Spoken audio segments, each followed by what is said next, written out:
What up, everybody? How we all doing tonight? A little tired. So if the energy is a little down today, had a long day today. Did some shopping, went around a bit, and now I'm here to talk the news with you about Transformers. We'll do the news for the week. We'll take some super chats, and then we'll just chillax for the evening. How we all doing today? It's a quiet week for news. But we'll jump into that, and then we'll try to tackle everything. So let's start with the beginning, and it's that of the Transformers UHD 4K Blu-ray that went live on sale a couple days ago on Monday. This was the special edition, the steel case special edition, which had a lithograph. Upon it going live, within 2 hours, it went sold out, and then people were flipping out, and then they managed to put more of them up live again, and then those sold out, and then they finally had to put a little production note, which is there on the bottom, that the limited edition lithographs have sold out, but they will still be selling the steel book cases. I think they didn't anticipate just how many people wanted a Blu-ray steel case edition of the 1986 movie. It's pretty crazy when you think about it. It's pretty crazy. But you know what's funny?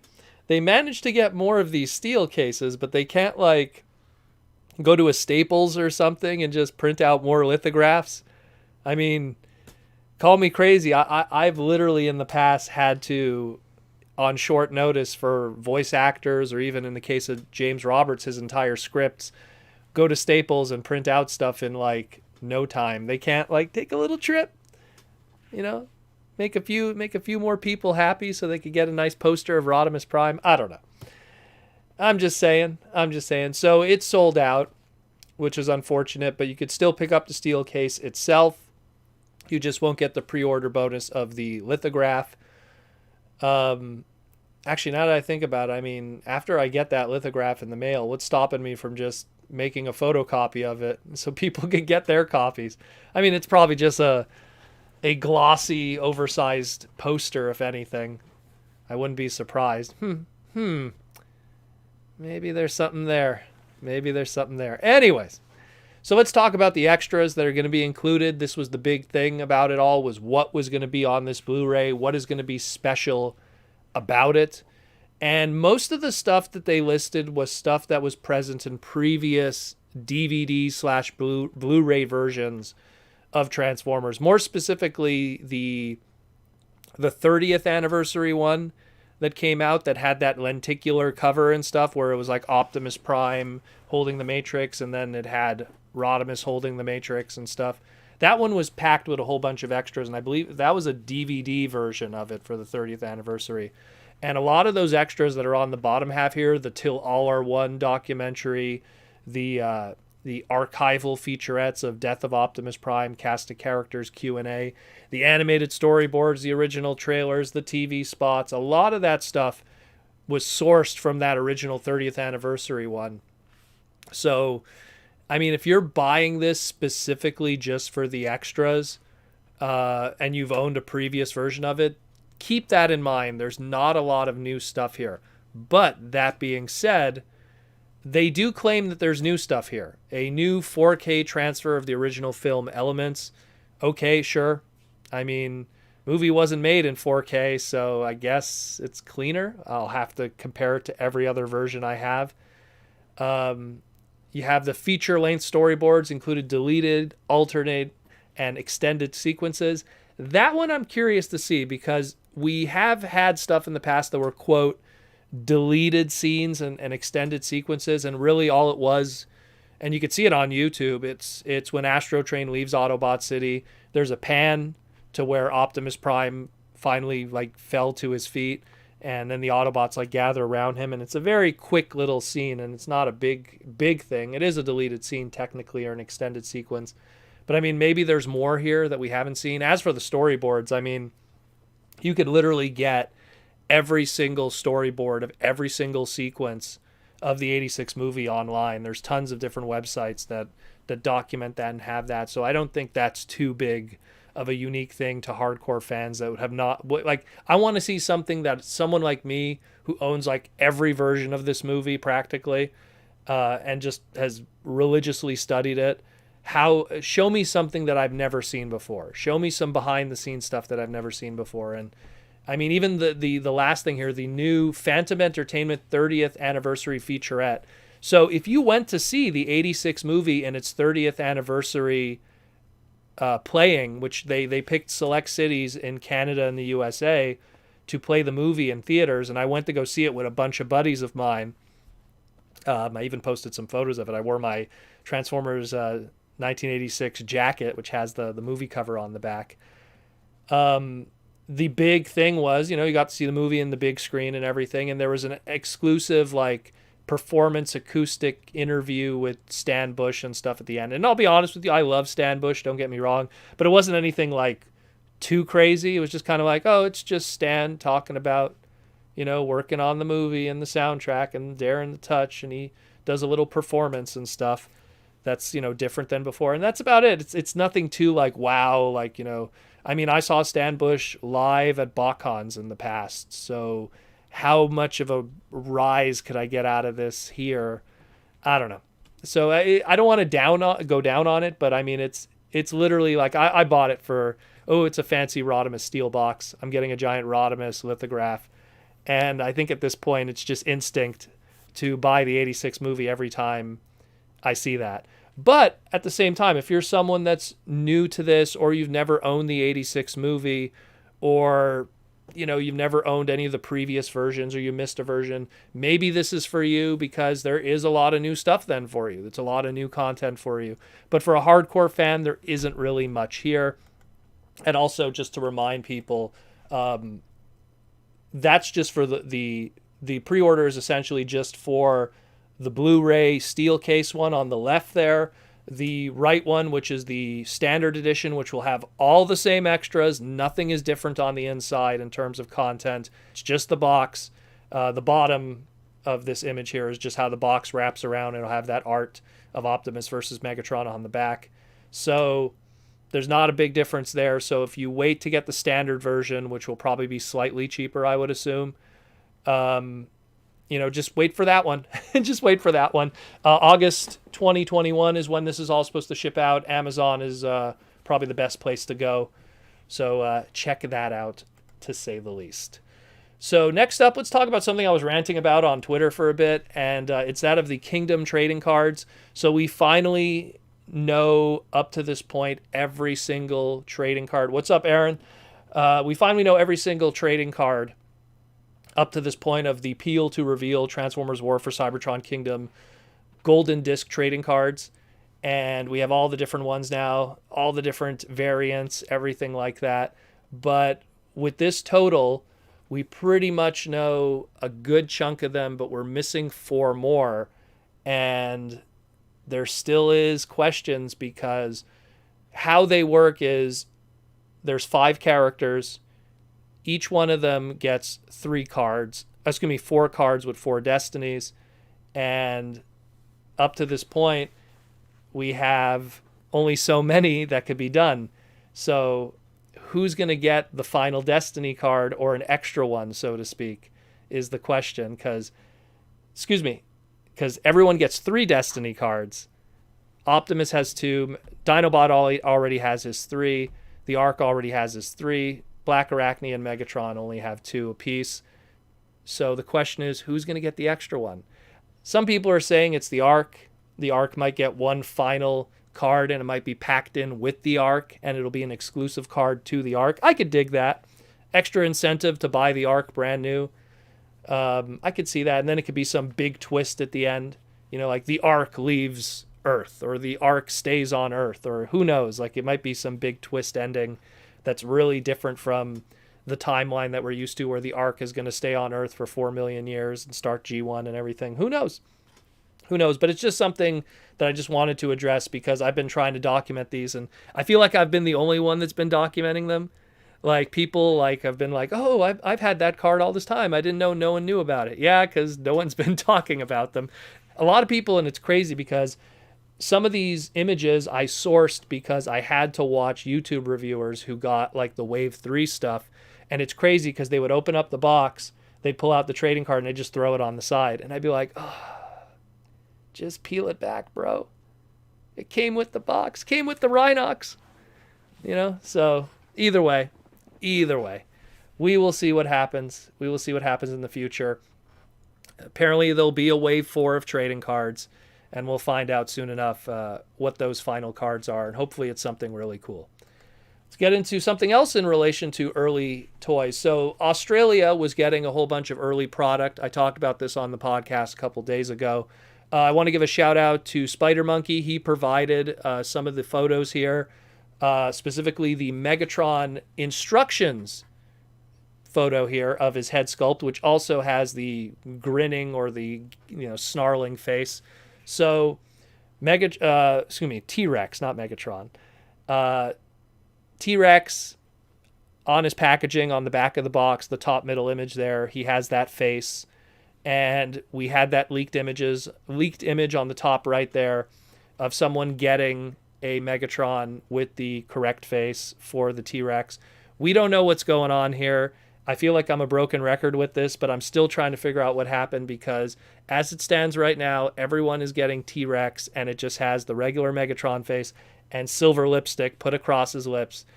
Everyone knows that silver paint is meant for the inside of a mouth, for teeth, like on the bottom right there with the original Beast Machines 2000 version. Something is up. Some kind of mistake was made there. I'd like to hear what Hasbro has to say about it because I'm really curious, because the back of the box shows the grinning face, the instructions show the grinning face, and people see that head sculpt is on the sprue. It was meant to be on that T-Rex, everyone thinks, because there is Megatrons out there that accidentally got that head put on. So what's the story? Some people are saying it's supposed to go with, it's not meant for T-Rex, it's supposed to be for the crossover repaint in the future of the Jurassic Park Rexy crossover Transformers. That's the rumor. But we will see. We will see. It's just something that I keep compiling information on this. And I don't know what the hell is going on. I really don't. At the end of the day, maybe we'll get an answer when the actual Target version of this comes out. Because everyone that has gotten their hands on T-Rex right now has either been early stolen from the factory versions or the ones that have popped up in Australia that haven't been in Target. So when we get those Target red card versions purchased from there and someone opens that up, then we'll be able to put this to rest and find out what's going on. Until then, we're going to assume this was a mistake and it's just an early mistake, and then a later batch will have the correct head. We don't know. Hey, maybe Australia has some kind of rare variant. Maybe an Australian exclusive. Isn't that cool? Either way. Next up, let's jump to the Pacific Rim and China specifically. And they are doing pre-orders on the Chinese version of the Takara Tomy Mall website, or the Hasbro Mall website, on their Baidu website itself. And if you pre-order either of the sets of the reissue Beast Wars 1996 Kenner style figures of the, I guess it's called the Vintage Collection, you will be able to pay a little extra and get some special edition Beast Wars coins, 25th anniversary coins. And these sets are either Optimus Primal and Megatron using their 1996 Ultra Class box art, or the deluxe and basic scale Cheetor and Rat Trap with their 1995 box art. So you have a choice between that. It also comes with a little gold trading card, probably just a foiled out trading card. That's what it looks like, at least. Considering that this is only 700 RMB more or something, which isn't too much, this could be, just probably gold plated, or not even gold plated, or all chromed out. It's a coin. It's stuff that Takara has done in the past with their masterpieces, where they'd have like a coin bonus with the Asian regions. It seems to be a popular thing with them. I have a few of them primarily because of like specific characters where because I ordered them through certain websites, the coin was a bonus. I know, especially when it comes to any of the Hot Rod or Rodimus ones, that was the case. So it's just something to consider if you're a big completist of Beast Wars stuff. It's another extra Beast Wars product to try to, keep an eye out for and get your hands on that. And it looks like we got Roman has joined back with the Minicon recruits. Thank you for joining the YouTube membership, Roman. He's back, Jack. Roman is back. So let's get into the next piece of news, and it is that of the Netflix announcement. So Hasbro's YouTube account, where they post a lot of episodes of Transformers, had announced on it recently that we finally have a date for what is going to be happening with the Transformers Cyberverse TV movie specials that they keep talking about through third-party sources, but not officially. So we have an official announcement now, and it's through the YouTube account, that the Transformers Cyberverse specials will be on Netflix, and they will be on Netflix on November 21st.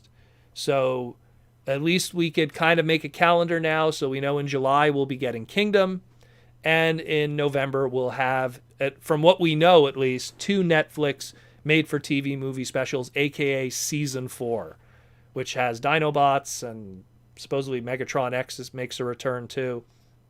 Again, this is just based off of the early synopsises that were found in a UK magazine talking about the future of the Transformers brand. So it seems like Transformers is having a really good relationship, and Hasbro specifically, with Netflix. They do have plans to do other stuff with Netflix too. That I guess it's a more kid-friendly series or comedy-based series is also going to be a Netflix exclusive. So between the Cyberverse stuff making its debut on Netflix, and of course the Kingdom stuff, it looks like they have a really good relationship with that company. So probably going to see a lot more Netflix in the future when Kingdom is done, as a venue and a platform for where Transformer product is going to debut. It's not going to be on Disney Plus, that's for sure. So I guess Netflix is just the home for Transformers for the foreseeable future for product and special Transformer material. Just getting a sip of water there. So, one more thing that I want to talk about, and this is kind of exclusive news. So, I'm just going to put up this image here. So, essentially, word got out that in my city of Montreal, the Transformer movie done by Stephen Caple Jr., aka the Beast Wars movie, is going to start filming in Montreal this Monday. And I have a lot of friends who work in the movie business in Canada, more specifically in the Montreal area, and they pretty much told me where the first filming is going to be on Monday. And they sent me this image today of where the first filming is going to be. All the actors had come into Montreal last week, and they had to do quarantine, so they've been pretty much hauled up in hotels. And they went to the, I don't want to say the hospital actually, because but anyways, they went to one of the hospitals just in case for security reasons. They went to one of the hospitals to get checked out and stuff for extra stuff. And all that being said, they are already preparing one of the very first scenes. Now, keep in mind, movies are not filmed in chronological order. They could literally film a scene that's in the middle of the movie as the first scene they're going to film, or stuff like that. So you're looking right here at one of the very first scenes that are going to be recorded and filmed on Monday. I'm going to try to potentially get there in person and possibly get more.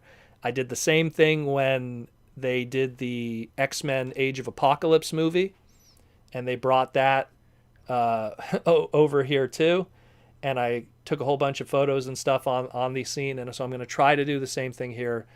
We're probably not going to see any robots, that's for sure. Probably not going to see anything. I'm hoping at most we could see maybe a prop car or something like that to give us an idea of who's going to be in the movie. and that'll give us at least a little bit of an indication. Otherwise, it's just going to be human stuff.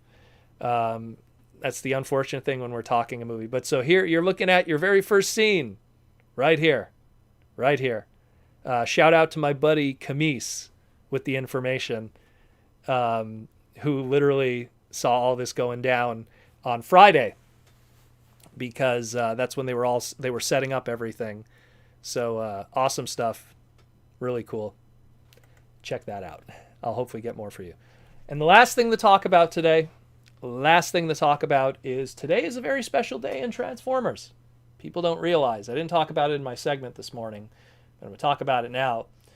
Today, May 29th, is a birthday, a special birthday. Not my birthday. My birthday was a few days ago.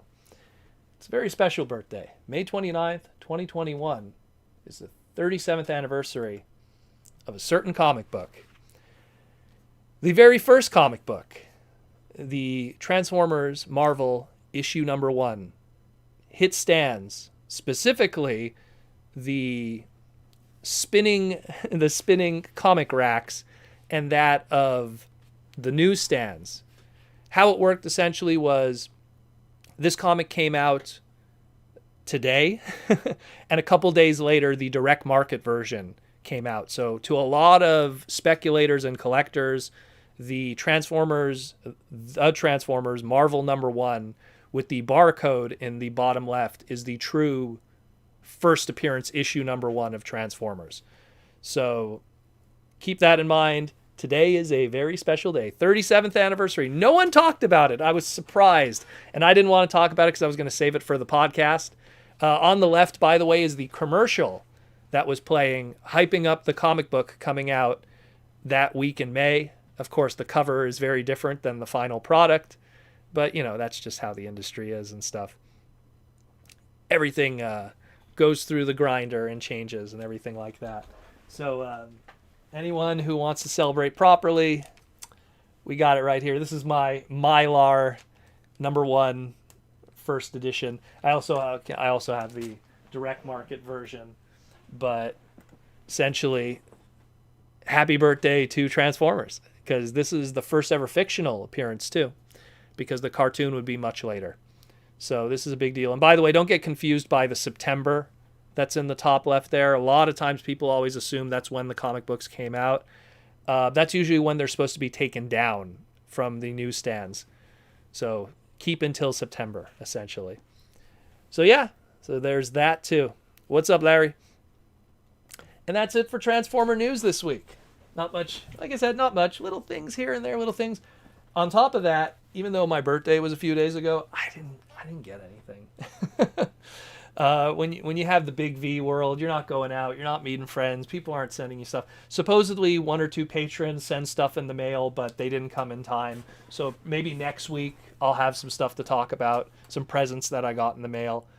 But otherwise, yeah, that's it for this week in Transformers, more or less. Not much else to talk about. So let's just do some questions today. We'll take it easy, we'll relax. And I don't know, we'll take it easy, because I probably had, without a doubt, probably the most boring birthday I've ever had in my life. But again, you can't do anything. You can't go out, can't have a party, It's just one of those things. So it was actually kind of nice, actually, just sleeping in on my birthday. But otherwise, cool stuff. Let's see. Michael Koo says, too bad Marvel and Hasbro can't work things out. Well, it's now that it's Disney especially. I can't even imagine how much of a nightmare that would be. I think that maybe in a pre-Disney world, they could have worked something out, although even then there was issues with the comics and stuff, and they had, the reprints had to leave out the Spider-Man issues and everything. But, I mean, I think the fact that Disney, owns a piece of that pie is what's going to make it the most difficult. And I know IDW was able to swing some stuff here and there, but who knows today how that would work with a new Disney world with Marvel and stuff. Thank you, Michael Koo, for the super chat. Happy belated birthday, Protoman. Thank you so much. Gold super chat. And Downright Superb, in your opinion, what's the best Transformer line in terms of scale and animation accuracy? Oh, I've said this many times. Transformers Animated is like amazing how they managed to make this extremely tight line that most of the figures look like the animation models. Not all of them, but most of them. They did an incredible job. And this, because when you really look at it, everything is like deluxes and Voyagers. And if it is a leader class, it's got to be a big figure. Like, yeah, you know, what's his name there? Lugnut could be bigger. Lugnut could be a bigger figure. Some people feel he's not done right. Some people feel that there isn't a perfect bulkhead. But otherwise, everyone else is fantastic. Like, I'm going to go with Animated for sure.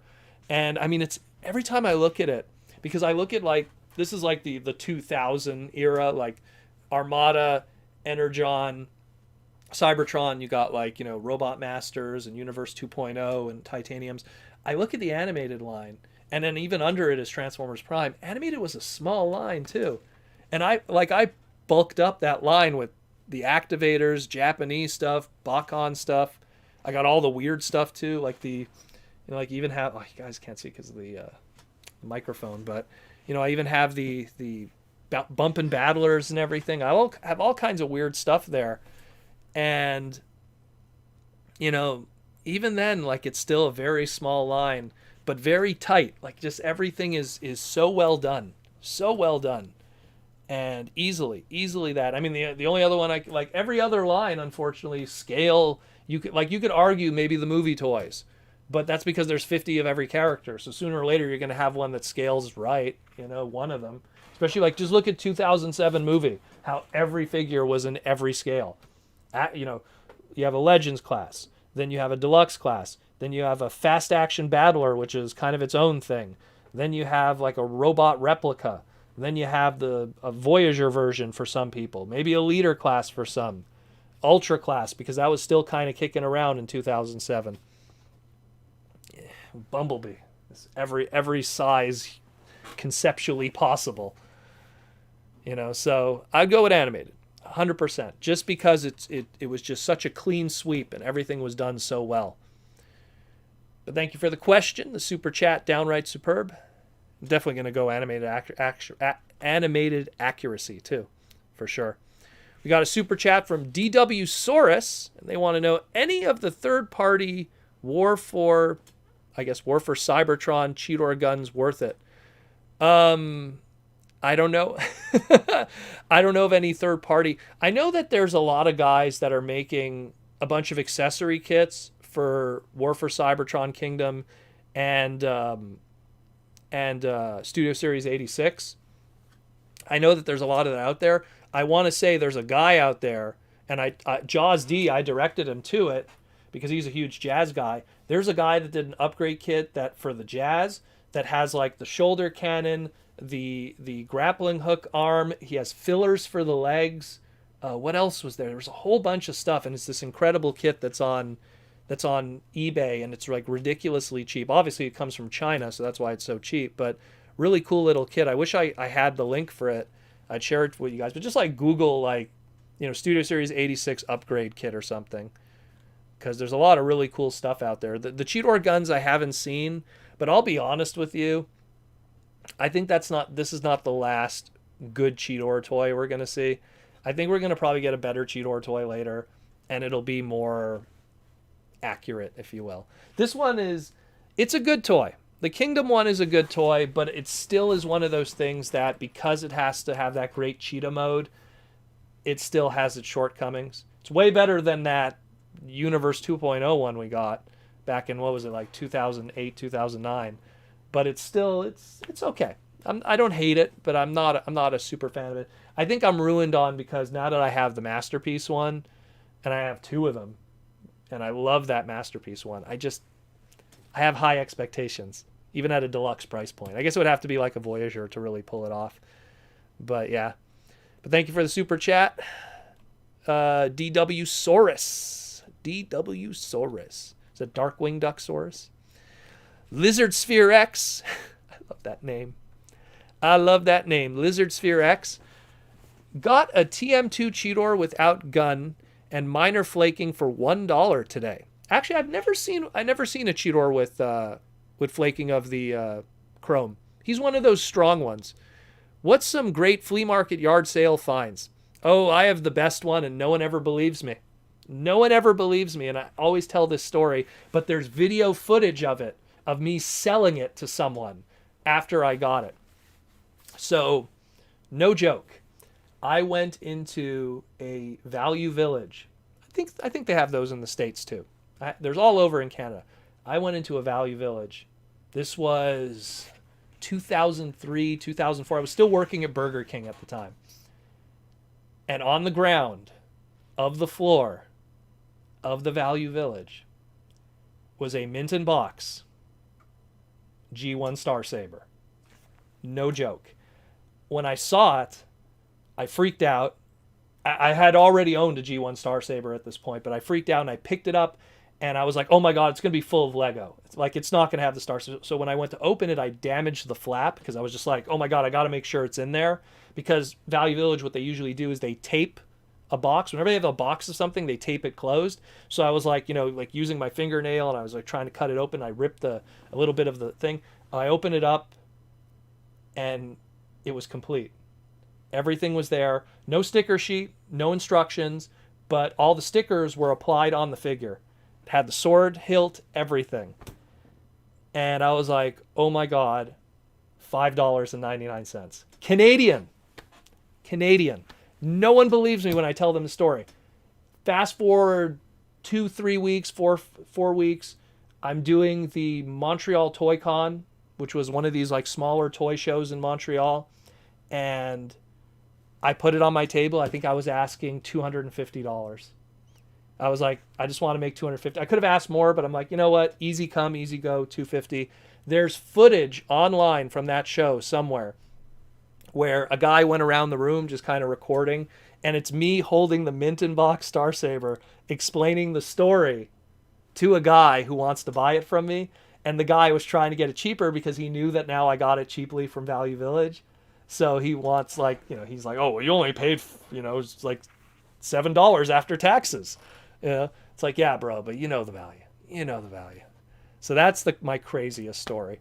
Aside from that, I don't know. There's the thing is I don't really do a lot of hunting in garage sales and flea markets today because the market is so dry. Like, again, that story I told you was 2003, before people were really wise to that kind of stuff. Today, now you're lucky if you find anything, because a lot of people that work at these places, they're now told to do research when they find old toys, and they end up in the glass case. And like I've seen many times where it's like it'll be like a G1 toy. It's in the glass case at Value Village, and there'll be a printout next to it from eBay saying like, look, this thing goes for like $20, so we're asking $20.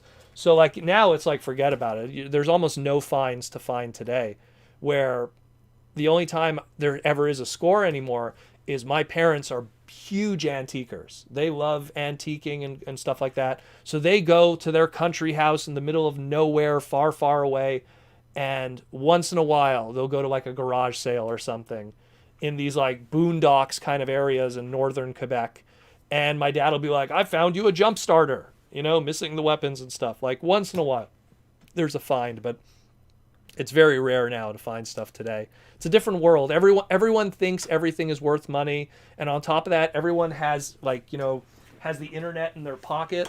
So it's like even if they get an action figure, they go, oh, what is this? And then they could check right away. The days of like getting an amazing deal is very difficult, especially like stuff that, toys are a little better because there's, when you get a toy outside of the date stamp, there's nothing that really says what it is. So there's an ignorance from the person who finds it, where like, say like video games or stuff, you could just read the label and Google it. But I mean, it's tough to find stuff today. It really is. The golden era of all those great deals. I mean, I have memories of going to Value Village as a kid when I was like 5-6 years old, and getting like giant bags of toys, like a clear garbage bag, and it would be like Castle Grayskull and like 18 He-Man figures for like $5 back in like 1991. because no one wanted that stuff back then. The collector mentality wasn't there. And even my father, who's a toy collector himself, like he didn't even notice there was a big demand for his toys. It wasn't like, oh, 20 years and then they became popular. No, he collects diecast from the 60s, and it wasn't until like the 90s that people started collecting them and seeing them as a valuable thing. The 90s was this speculator era with comic books and trading cards and everything, and then toys were slowly starting to become that thing too. But it wasn't until eBay really came into its own in 2001, 2002, 2003 did slowly people start going, oh, maybe there's some value here. So I was lucky with that. But don't think you'll be lucky like I was. It's very difficult to find that kind of stuff today. Michael Butcher with the super chat question. No question. Thank you, Michael. Ask something, Michael. I'll try to catch it in the chat. Oh, there we go. There's Michael. Is that Michael's question? No, Michael didn't ask a question. Michael Butcher, if you have a question, man, ask. But then thanks, Lizard Sphere X, for the question. That's probably one of them. I know that I forget who it was. One of my other buddies in the fandom, he said he found a Minerva, but I don't know. That's hearsay. Maybe he did find a Minerva, maybe he didn't. Where are we at here? Glompy Goat wants to know, super chat from Glompy Goat. Masterpiece animated Megatron for 2024 and a Grompy with an R. Yeah, Canadian. Oh, I even said it wrong again. Yeah, it's Grompy Goat. Grompy Goat. I guess I want a Glompy Goat. I don't know. Yeah, I'm a Canadian loon. I don't have my wallet near me. I could show you a Canadian loony. Yeah, you know what? Like, it'd be really cool. It'd be really cool to get some new animated product. It's kind of weird. Like we're getting like all this Transformer Prime product now, like from the RED line and reissues and stuff. But I feel like animated's kind of getting ignored. I don't know if it's a purposeful thing, if Hasbro doesn't want to acknowledge animated. Maybe it's something with Cartoon Network. I don't know, but it'd be really cool to get more animated stuff in the future. Let's see. Did Michael ask a question? Michael, did you ask a question? Eric's here too. Eric says, laugh out loud, Value Village. I've gotten an original Lego Arkham Asylum. Are you serious, Eric? Eric's a fellow Montrealer, and he's at TFCon sometimes too. You can see his pretty face, which was complete but separated into 2 bags for $10 around 2010. Yeah, see, like I would have to say the cutoff from when it was really good to go to Value Village back in the day would have to be around 2009, 2010. Around 2011, everything changed. It's now when you go to Value, I have 2 friends that work at a Value Village near my parents', and they told me they hire people now. They hire young people who kind of know their stuff, and they make them like go through things when comic books come, and they're not allowed to buy it. They're not allowed to like find something and put it on layaway. Employees are not allowed to buy product, which is crazy. So they hire guys who are knowledgeable, but they also don't want them to be, I guess, skimming on the inside. It's kind of like, if you had like a Toys R Us employee or Walmart employee who's buying up all the Transformers because he gets them before everyone else. They don't allow people at Value Village who work there to buy stuff. So it's pretty crazy. So they get these guys and they sit in the back on laptops and they're just researching everything. Every single comic book that comes in, every single book, they have an app. They have like an app attached to their phone that's Wi-Fi'd to their laptops, and every book that they get, they scan the barcode and the ISNBN or whatever it's called there, like the number for the books, to see if it's a valuable book or if it's a first printing or something. It's almost impossible today to get rare items from Value Village today. Yeah, once in a while the odd action figure will slip through, but in general it is far from, it's just McDonald's toys now. Like that's all it is. Tons of McDonald's toys, or like, they'll get pop vinyls or something, or Beanie Babies, and maybe if you're a Hot Wheels guy, like there's tons of Hot Wheels there, but it's really tough now. And the video games, forget about it. Like every time, if it's like a half decent video game, they looked it up. Like there was an old Nintendo game, I think it was called Restaurant Panic. There was Restaurant Panic, and it was in the glass case at Value Village, and they had, again, the printout from eBay next to it. And they're like, here's Restaurant Panic, here's a printout from eBay, we want $599 for this game. They researched it. They don't care. They want to make their top dollar. Value Village. It's a business more than it is like a thrift store now. So it's pretty crazy how it is now. It really is. Let's see. Let me just see. Michael. Will combiners come back? Michael Butcher wants to know, will combiners come back? That's the rumor. The rumor is that the next series after Kingdom is going to be a return to combiners in a larger scale and price point. Something maybe similar to what we got with Combiner Wars Devastator. So, yes, Michael, supposedly combiners are coming back. I was hoping maybe they'd come back and we get Magnaboss and Tripredicus, but that's just my Beast Wars hopes. But let's see. We have Donald here saying, I work at a thrift store, and no joke, I found 2 repaints of Energon Scorponok, one missing both feet, the other one missing 1 foot. It's kind of ridiculous. Well, also, you probably work at a more independent thrift store, I would imagine, too. A lot of people, they're more encouraged to bring stuff to Value Village because Value Village has incentives. Oh, we're going to give you this 10% off, coupon or something. So a lot of people are just more encouraged to bring stuff to Value Village. Me personally, what I would suggest is if you have Renaissance or whatever I think it's called, Salvation Army, I think it's called in the States. Those are the ones that if you donate to them, it actually helps the community. Value Village is a business. That's why they charge tax and Salvation Army doesn't. And Value Village is multi-billion-dollar industry that rarely helps out anybody. I'm burying them, but that's the truth. Dear Proto, how would you summarize Disney's Aladdin franchise? That's left field. I like Aladdin. It's one of the few Disney movies I actually do enjoy, if you don't count Tron. I don't know. I like Arabian Night kind of storytelling stuff. I kind of like that. The 1000 Nights, Arabian Nights kind of stuff. The one thing with Aladdin is I feel that what was the original intent for that movie was very different than what the final product was. There was that narrative at the beginning of the guy telling the story because it was supposed to be that, 1000 Arabian Nights kind of framework. And then that kind of got lost. And then they kind of capped it off at the end with the sequel movies, but it still didn't have the other Arabian Nights stories. It's Aladdin in Disney is very different than the source material. And the only reason why I know that, because as a kid I read it, the book. I think it was grade 2 or grade 3. And, Aladdin was a farmer, and there's a whole different story with that. And Jasmine and Aladdin are way younger in those books. They're practically children.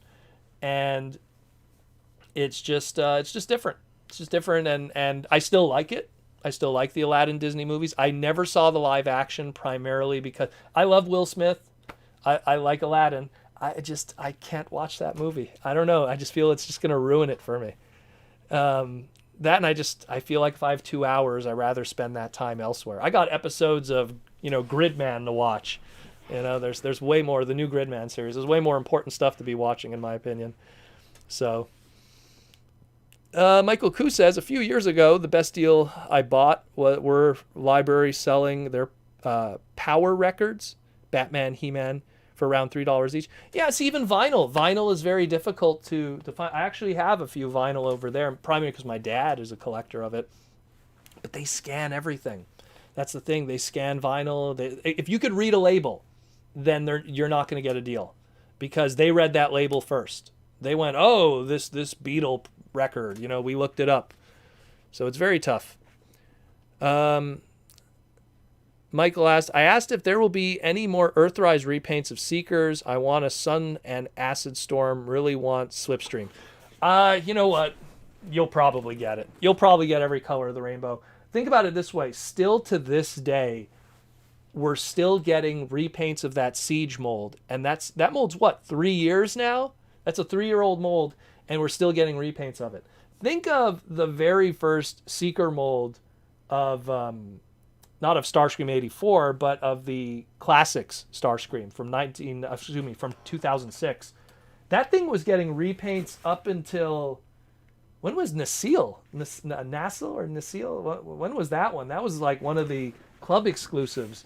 So, I mean, it was getting repaints for like, I think like 7 years after its first release, at the minimum, at least. So yeah, it was 2014. Oh man, almost 8 years. So I'm pretty sure if you're looking at those Earthrise Seeker molds, it's not the end of it. Look, we just got Siege Starscream as Shattered Glass Starscream. We're gonna probably see more and more in the future, Michael. Trust me, trust me. They know that Seeker molds sell.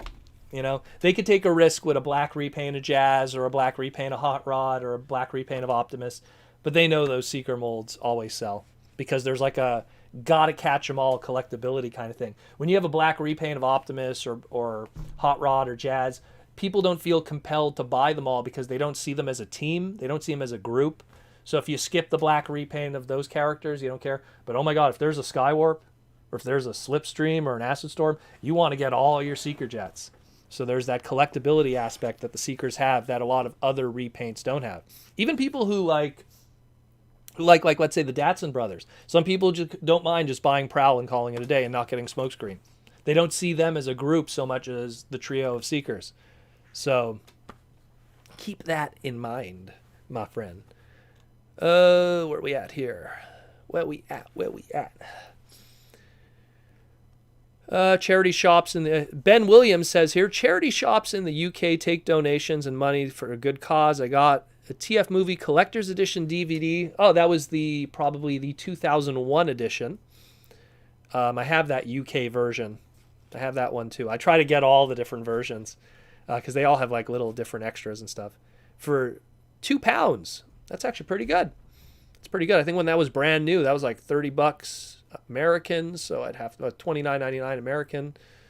Probably about, I'd have to say, I'm bad with my exchange with British pounds, but I'd have to say it was probably $17.99 British pounds back then.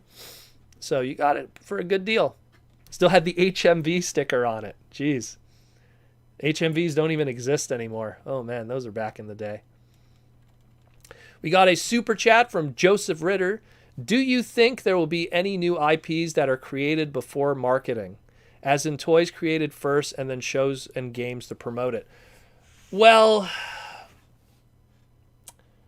you know, that's something that it used to be the case with other brands. Like Transformers, like Beast Wars, toys came way before the show did, and games and stuff like that.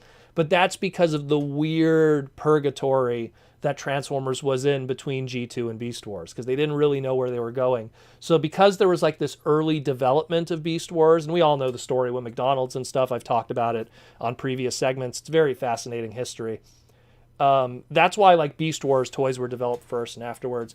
With the movies and stuff, the toys are developed first because they have to be made in advance, but they're still developed off of early movie designs because they're like it's based off like the toys won't look accurate like the movie, but they're still based off of the intent of this is how it's going to look for a movie that's coming. So it's kind of, that's a weird one with the movie stuff, but it's tough with that. It really is, because especially with the movie stuff, because you have like you see it with those 2007 movie toys, almost all of them were like the face sculpts and the looks. They were based off of early movie models that the final product did not look like. So that's why Megatron's face looks weird, or Optimus's, or Bumblebee's. Like Bumblebee's deluxe new Camaro, his face doesn't look like how it does in the movie. And then every version that came afterwards, still based off of that new Camaro, had the better looking face sculpt for a deluxe price point. It's a tough one. Like I don't really see them doing that anymore, because they have more, like, I always say that when Pokemon came out, like when Pokemon came to the West, they literally showed every other company and IP, this is how you do it. Like you go, hey, here's Pokemon, it comes out, and as it comes out, here's a video game, toy line ready to go, comic books ready to go, give it a year or two, the TCG, like they make sure that when you have something come out, hit the ground running, make sure that there's all kinds of licensed stuff ready to go so that you have like bed sheets and pillowcases and water bottles and all kinds of stuff. Like I remember one of the first ever tie-ins was, remember cheese strings? There was a company called Lactancia, which is a milk company. They made cheese strings that came in with pack-in Pokemon trading cards. And I remember that because that was like one of the first licensed promotions when Pokemon first came out. And I was a very early adopter of Pokemon because I heard about how great of a game it was in Japan, and I was playing emulated versions of it, and like the fan translated name for Charizard was Lizzie. Like there's early like fan translation ports of it out there. But sorry, I'm getting off topic there. But yeah, it's very rare that you have that today. Now companies, they go, okay, if we're going to be putting out a toy line, does it have a cartoon with it? You know, is there going to be some... I think the only example that I could give you, Joseph, is maybe BotBots. Maybe BotBots, because the toys came first and super way before any kind of show was being conceived, that maybe the show will be, at least from a design standpoint, different from what the toys were. Maybe we're going to get a... trying to remember some of the weird IP names with BotBots, you know, Puxley and some of the others. Maybe we're going to get different designs of them than how they were originally. But that's the only one I could really think of, because BotBots was one of these weird IPs that Hasbro put together, trying to get in on a hype. You know, put together early, oh, the Shopkin hype is really hot. You know, Grocery Gang, really hot. We got to get in on that. And I think a show was a secondary thing. They just probably wanted to see how it would do. But yeah. And speaking of licensed IPs, might as well cover that. So the Snake Eyes movie is coming out soon. July 21st, I believe, is going to be the Snake Eyes movie. So you could get from Symbiote Studios their Snake Eyes t-shirt along with their Transformer stuff. Might as well do the plug while we're at it. And their cute little Snake Eyes plush too with their Cobra Commander. And it comes with a Timber, which is pretty cool. I want Symbiote Studios to do Dusty. But no one likes Dusty. I'm the only one that likes Dusty from G.I. Joe. But yeah, so you could get their cool t-shirts. And of course, their best-selling... I keep seeing people buying this. Their best-selling massive Grimlock plush. And of course, let me just pull it up here with Starscream. $24.99. It's their Wave 2, along with all the others. Check out also their appearance in issue number 29 on shelves right now. Transformers ongoing IDW issue number 29 in the middle of their War World miniseries era. Check out the little ad for the Symbiote Studios plush. They're very cute and they're there. Let's jump into another super chat question. I think I saw one here. There we go. Michael Koo wants to know. He's actually responding to Dreamer Out There's question. I got a 2008 Takara Japanese Encore Metroplex reissue mint in box. I remember that specific one. Except the AB stickers on it. Is it valuable enough to keep in box? Well, I'll tell you this one thing with that reissue, the Encore one that came out in 2008. That one came out, and then at the same time, there was a ton of Chinese bootlegs of it, that they did bootlegs of the Metroplex and of a Metro Titan, which has like, oh, it's going to be hard to see. So Metro Titan's there. It's I have them in base mode. So the pink for the fists and stuff was more of a red for the bootleg. So that's how you kind of tell the difference. But the point is that Metroplex, there's so many bootleg reissues of it that are pretty good quality. Obviously, the gray is a little darker and the tan is a little darker on it, so there is a way to tell if you have them side by side. But I mean, if you keep it mint in box, someone will want it. Someone will want one. There's, you know, if there's one thing I've learned with Transformer fans is there's a very small percentage that are purists when they come to owning the original as opposed to the reissue. Most people rather just own the reissue if it's cheaper and it's not too different from the core product. So, I mean, when that reissue Fortress Maximus came out from Encore, the amount of people that bought that for $350 brand new pre-order was staggering.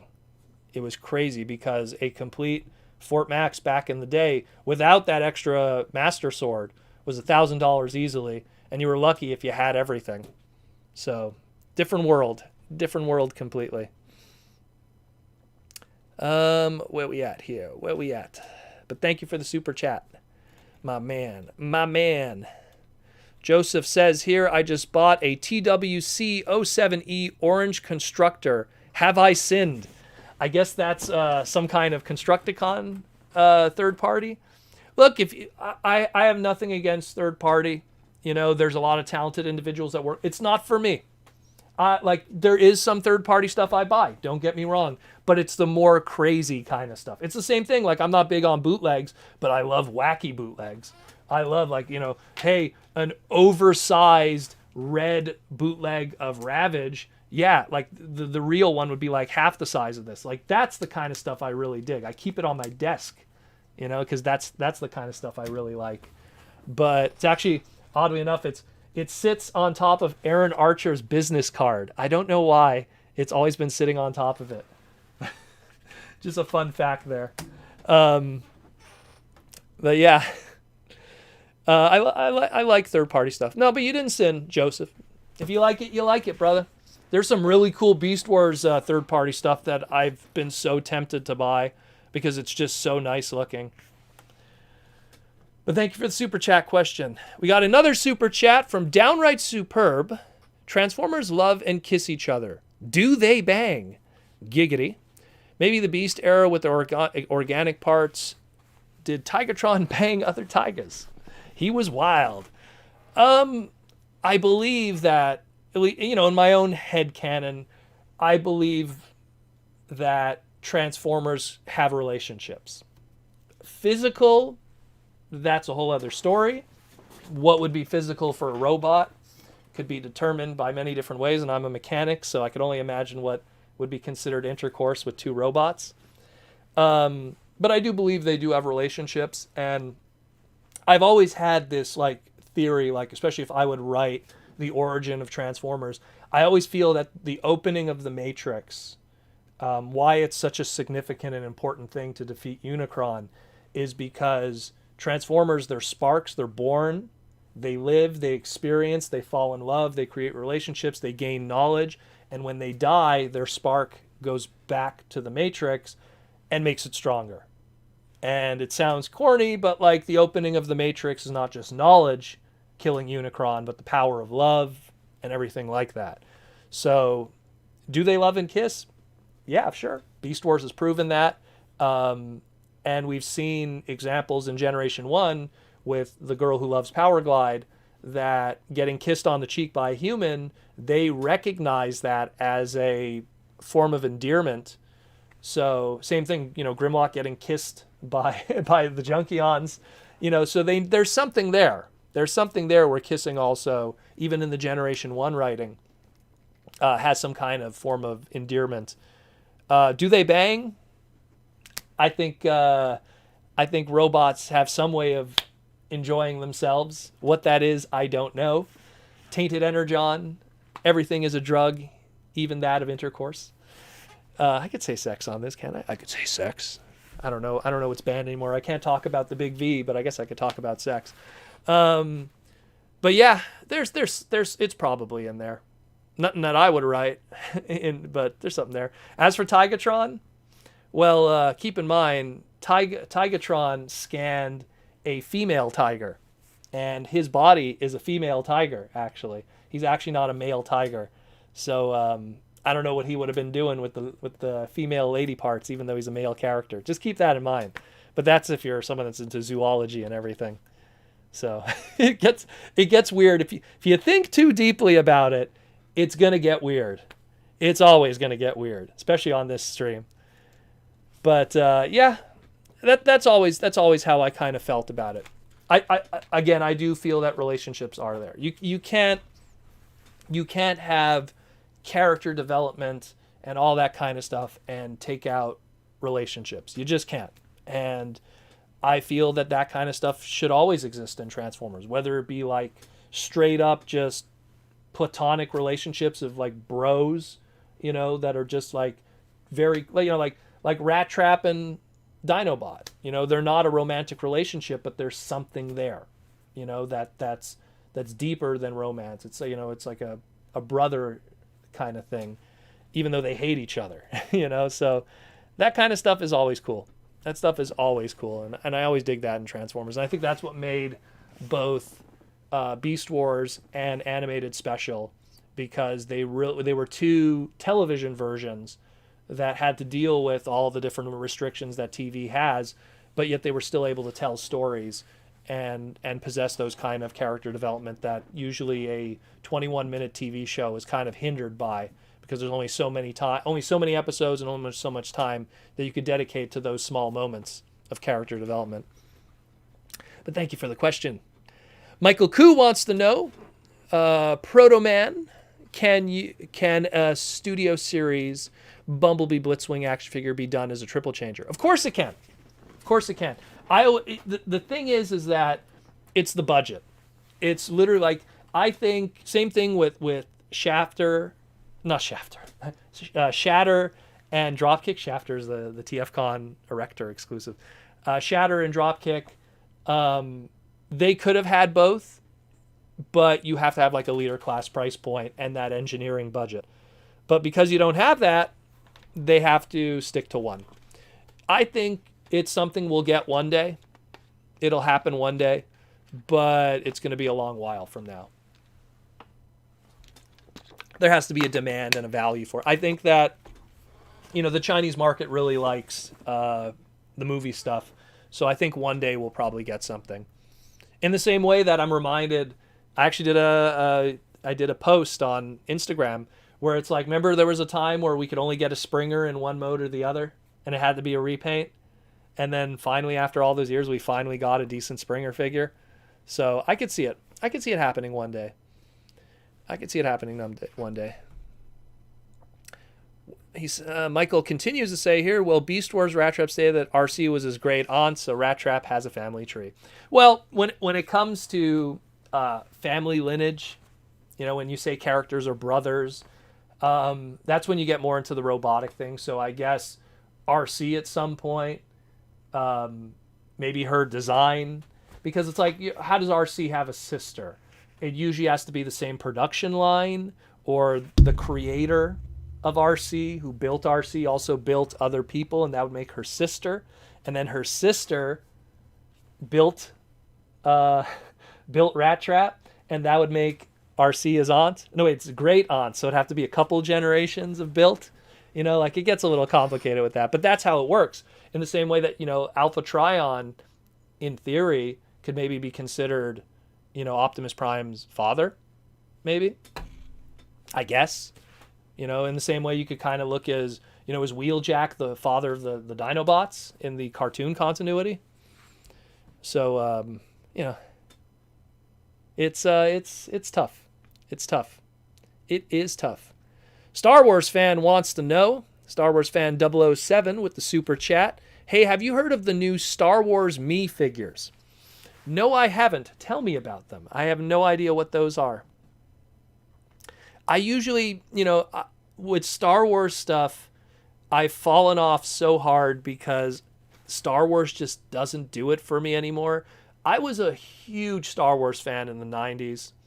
I loved the movies. I owned the original VHS as a special edition.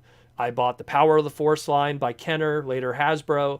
I loved collecting Jedi Knight Luke figures. I have the Metacom Jedi Knight Luke, which is like this really ridiculously expensive Jedi Knight Luke with the cloak and the green saber. I bought Black Series Jedi Knight Luke. I love Star Wars, but what Star Wars has become today has been a slow erosion of me, and it started honestly with the prequels, and, the prequels are not that great. Obviously people don't like the sequels more. They hate the sequels more than the prequels. But I just feel it's always been a slow erosion with me. And yeah, you get like, oh, The Mandalorian's good, but then there's more stuff that's kind of like, eh. And I try to catch the TV series, and, like the Clone Wars cartoon was good, but I don't know. I feel there's only so much time in the world to enjoy stuff, and why would I spend it on stuff that I'm kind of on the fence with, let alone my money? And never forget, when you spend your money, you're spending your time, because you spent your own time at work to make that money. Never forget that. So, I don't know. Let me see if you typed more Star Wars and see if you could explain it to me. What is Star Wars Me? What is Star Wars Me? I do not know. Is it like 3D printed kind of stuff? Is it? I do not know. Aunt could be a nickname. Yeah, of course. Yeah, well, that's why I could... Look, you can't take everything you hear seriously in Beast Wars. I mean, Waspinator claimed that he was Shrapnel. He was Shrapnel, Decepticon hero. Do we take that for a fact, that he actually was Shrapnel? Or Wonko the Sane, the screen name of Benson Yee? It's something where you can't take everything too seriously. Where we at here? Where we at? Where was the other super chat I saw, or a YouTube member? I saw another one somewhere. I saw it somewhere. But Star Wars fan, if you have a follow-up, just post it. I'll read it. I will read it because I'm curious what this Star Wars me thing is. Have you seen The Bad Batch yet? Not yet. Not yet. Again, it's something where maybe I'll see it. There's so much good stuff to watch right now and to revisit, video games and everything, that I rather just go with the stuff that I know I'm going to enjoy. Like, no joke, I never got to play Breath of the Wild Zelda, and I own it. I want to play that. That's something I know I'm going to enjoy.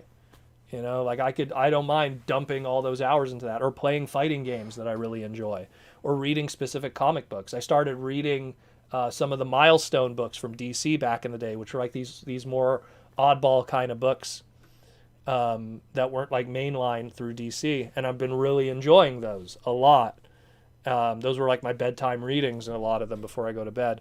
So like that stuff that, Star Wars has worn me out a lot, in the same way that, I love Marvel, but what's going on with the Marvel movies and stuff, I'm feeling less excited about what's coming out now.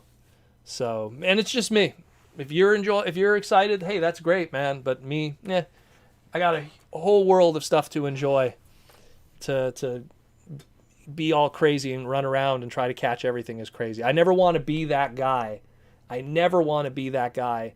That tries to watch everything and doesn't remember any of it afterwards. Someone asked a question here. Hey, have you heard of Zoids? I don't know. Have I heard of Zoids? I love Zoids. Zoids is a personal favorite of mine, primarily because it's a fusion of my love of model kit stuff and stuff that's like mechanical, like a car. I love Zoids. Love them. Have tons of Zoid stuff. Michael Koo says, Breath of the Wild set aside a lot of time if you're a completionist. I'm not a completionist, but I'm going to try to enjoy it. I'm going to try to do as much as I can. I don't try to go too crazy with RPGs. But it's something where, I feel like I'm going to have fun, because a couple of weeks ago, I picked up off of eBay.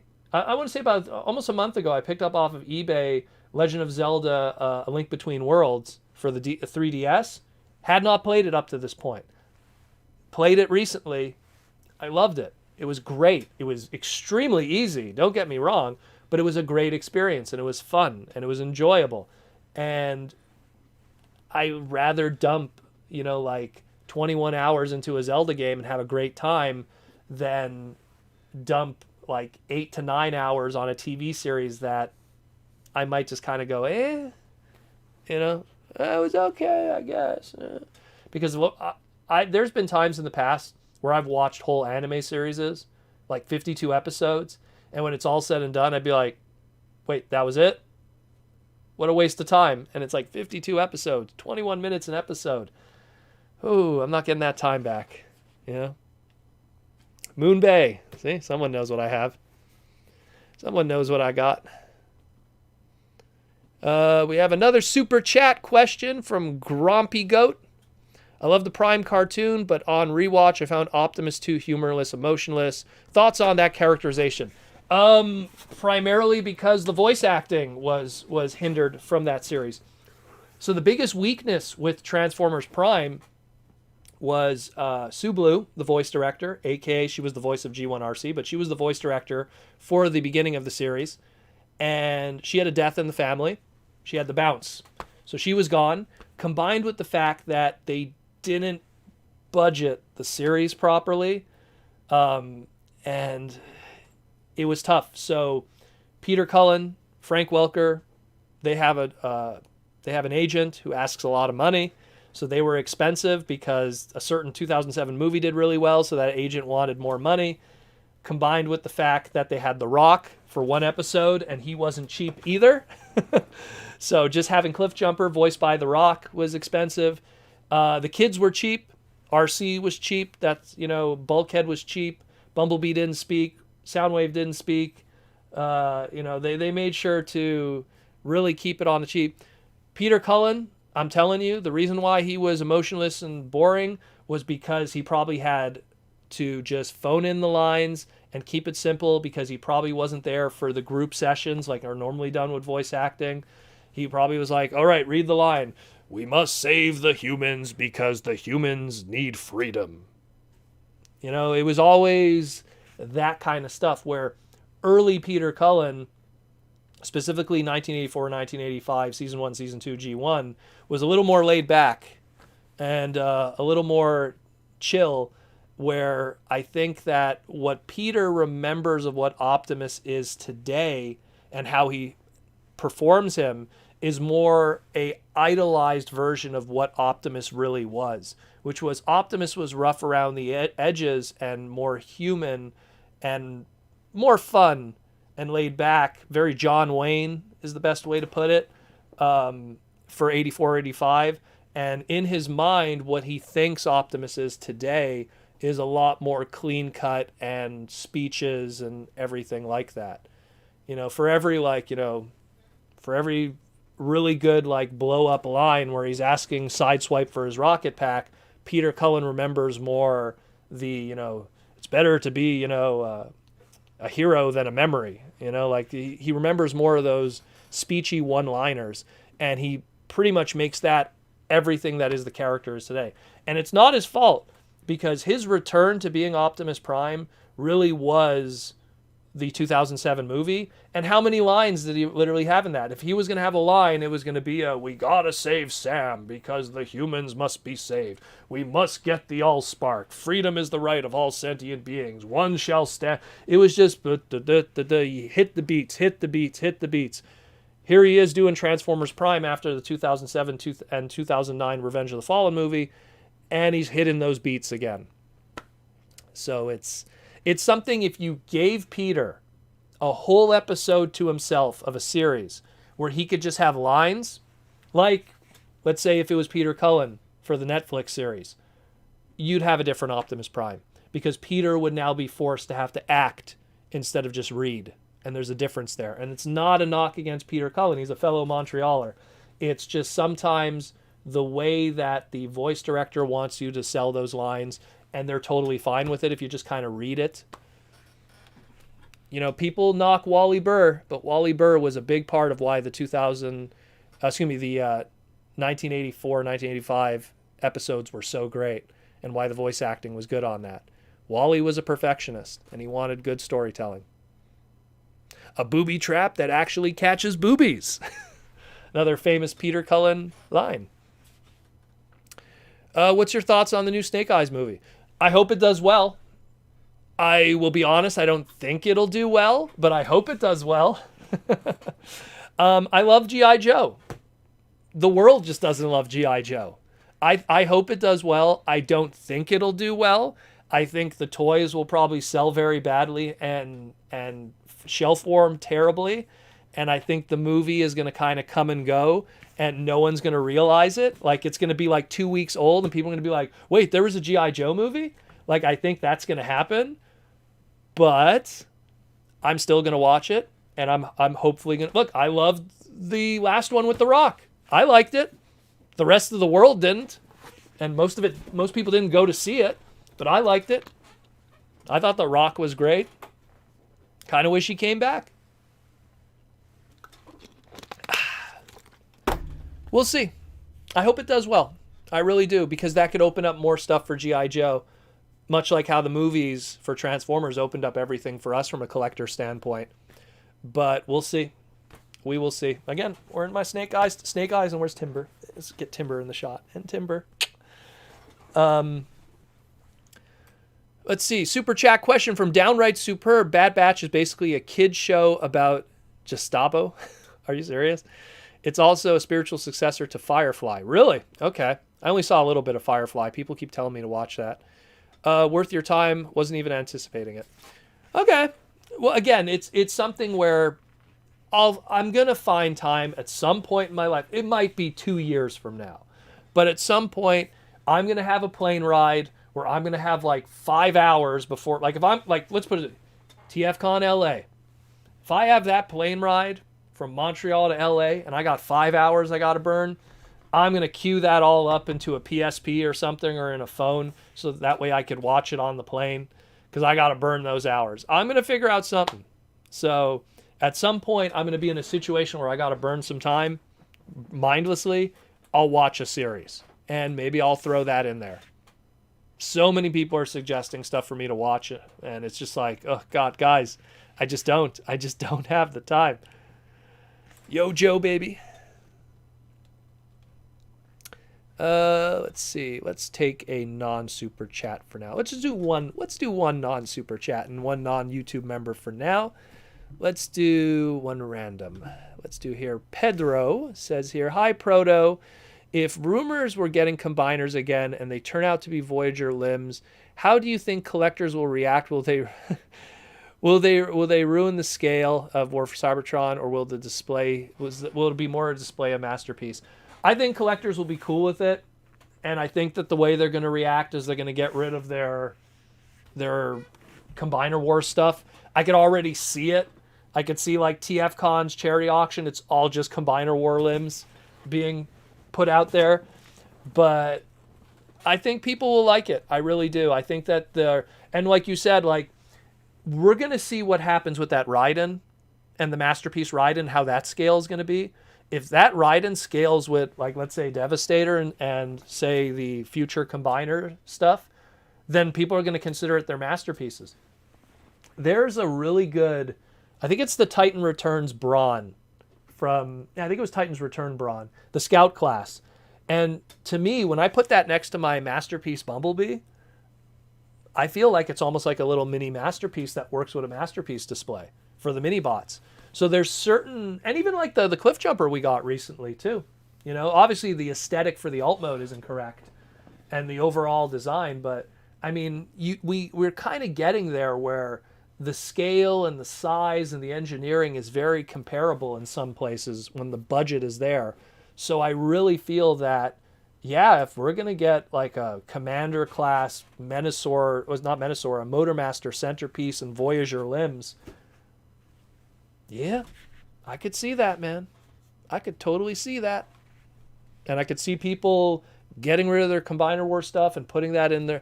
I think the hardcore collectors are slowly migrating to masterpiece scale or getting one or two, mainline kind of stuff that are mini masterpieces.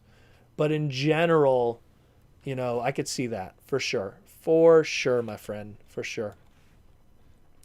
We got another super chat from Joseph Ritter. If Snake Eyes does well, then Symbiote Studio does well, then Protoman hires Jaws D full time, and we all get to make money. Well, the dream is always, if I ever win the lottery, I would buy a studio, a really good, nice acoustic studio, and I do the podcast full time. I do like nice long I would actually, no joke, what I would probably do is I would probably fly in people and do long form interviews while covering the news at the same time. And it would be super fun. If I had all the time in the world and all the money in the world, I would do that for sure. That's something, Jim Carrey used to always say, it's like, if you had all the money in the world, it would truly open up your mind on what is truly important to you. And some people, if they were rich, they wouldn't be doing the YouTube game. Me, it's quite the opposite. I think I would still love to do it, but I'd do it in a much more social setting where it wouldn't be just me talking into a microphone and doing the news every day because of the limited time that I have to do stuff. Work, do this, and then the rest of life. Saturdays, we're free to do this because it's Saturday. You know, it's Saturday in the middle of the big V, nowhere to be during the big V. So who knows? We'll see. We'll see what the future brings when I win the lottery. That would be amazing. Or if ever it gets to a point, who knows? I wouldn't want to put all my eggs in one basket, but if it ever got to a point where the Patreon was making so much money that it could justify me quitting a mechanic job, which I don't think it'll ever get to that point. But if it ever did, let's say, then maybe. But who knows? That again, I'd have to be a millionaire still, because I'd have to buy the studio and get the good microphones and pay Jaws D full time so he could quit his job. It's dreaming. It's dreaming. It's dreaming. But one day, who knows? Who knows? But thank you for the super chat question, Joseph. Let's hope that Snake Eyes movie does well. I'm worried. I'm honestly, the movie I'm not too worried about, because I still feel it'll probably find its audience. I'm worried about the action figures. Primarily, and I've had this discussion with other guys who work in the toy industry, and it's just, why would Hasbro release Shang-Chi and Snake Eyes at the same time and put that out there for Walmart guys to mess up shelving and everything? Like, they're putting two kinds of samurai / martial arts / ninja kind of movies at the same time. 6-inch, same kind of box design. They should have spaced those out somehow. It's kind of crazy. It's like putting out two robot movies at the same time. Like putting out like a big Transformer movie and Pacific Rim and having them out at the same time. That didn't happen. They came out at different times. And Pacific Rim also didn't have a strong marketing and merchandising campaign behind it. And Pacific Rim wasn't also owned by Hasbro. That's an internally stupid Hasbro move to kind of have those two properties out at the same time. And I feel it's going to confuse and hurt the Snake Eyes movie. Just my hot take. People might disagree with me, but I get a feeling there's going to be some shelf warming of both of those properties in the future. Maybe the movies will do well, but I'm saying the merchandising, specifically the 6-inch figures from the Legends and the G.I. Joe, whatever they're calling the 6-inch line of it's not the same thing as the other stuff. Where we are. Dear Proto, how would you feel about a standalone Cobra Commander film a la Joker? Cobra Commander doesn't, like, the problem is that Joker is mainstream pop culture. Everyone knows who the Joker is. Whether it be the Dark Knight movie with, what's his name that passed away? Jack Nicholson, Mark Hamill, Cesar Romero. Everyone knows Joker. Even people who aren't fan of Batman, they know who Joker is. Cobra Commander is going to be a tough sell, man. Because, again, I love G.I. Joe, but a lot of people don't love G.I. Joe. And a lot more people don't like Cobra Commander. And a Cobra Commander origin story means pretty much telling a story of how a guy became a car salesman, assuming they're going with that origin story, to a terrorist. And that's how the movie would end. Man, that's going to be a tough sell to a very weird audience of people that we have today, especially Hollywood and stuff. I don't know. That's going to be a tough one, man. That is a tough one. Stinkfist69 says, if you win the lottery, I would definitely invest. Well, if I win the lottery, I don't want my fans to have to invest. They wouldn't have to invest. Oh, if I win the lottery, if you win the lottery, well, if you win the lottery, I hope you use your money well. I don't want, if I win the lottery, I'm going to close down the Patreon. Maybe I'll still keep the Patreon around just so I could have a way to give special content for people, but that way it weeds out the crazy. That's what I always say. That's why I made the Discord Patreon only, because when I opened it up to everybody, it got a little too nutty. And it got a little crazy. Ben Williams says here, when you are rich, I'd be the guy that manages all your chicks. Okay, sure, Ben. If you want. Don't get me in trouble. More money, more problems. That's what I always say. The way distribution is, you'll never notice. I don't know. Are you talking about the G.I. Joe stuff? I don't know. I think that the way distribution is, I think we're going to really notice those toys not selling. Jason, one of my buddies on Facebook, he sent me some photos from a Target that he went to recently, and it's like you could see what sells well and what just peg warms like crazy. Like it was a whole bunch of vertebrates, the legend scale, or not legend scale, whatever you want to call it now, the scout class, the core class, core class vertebrate, just a whole peg of them and nothing else. Just vertebrates. So vertebrate is not doing well for Kingdom. And his stuff is all the way to Wave 2, but he's like, yeah, those vertebrates ain't going nowhere. Well, I think there was one Rat Trap too, but it is what it is. Let's see. What else we got here? Let's look at another super chat question. I think I missed something. I think I missed one somewhere. Got so many. How are we today? We still got an hour and a half left. So if I miss any YouTube member or super chat questions, just re-ask them again. Sometimes stuff gets drowned out. People ask so many questions. Hey Proto, how would you do G.I. Joe better in the world? I had this conversation with the Hasbro person. I don't want to repeat it. But short answer, you'd have to completely get rid of the American Association if you want it to make money worldwide. And I'm Canadian. I love G.I. Joe. I don't care if it waves the American flag. I love G.I. Joe as a concept and everything as a Canadian. And I'm a very proud Canadian. I love being Canadian. But there is other places in the world that could have been potential buyers that don't like the red, white, and blue. And it's something where, short answer, again, I don't want to get too deep into it, but that would be the only way to make it work. Because there's people that live in the United States that don't like the red, white, and blue. So it's a tough one. It really is. And that's why G.I. Joe has such a difficult time finding its footing. And I think that that's why we have a ninja movie now, in the face of two movies that didn't do well. Because they're trying to do something that's different than the real American hero. It couldn't be any more different than the real American hero. I think there's more than 30 minutes left, says Michael. Yep. We got 30 minutes left or so. 30 minutes. Let's see. What was a really good one I saw? I saw a really good one. Here. Dear Proto, where did you attend college and what did you major in? I went to Vanier College in 2000 to 2003. I'm an old man. I went to Vanier College from 2000 to 2003. I majored in computer science, and computers rapidly evolved between when I started in 2000 and to when I finished in 2003.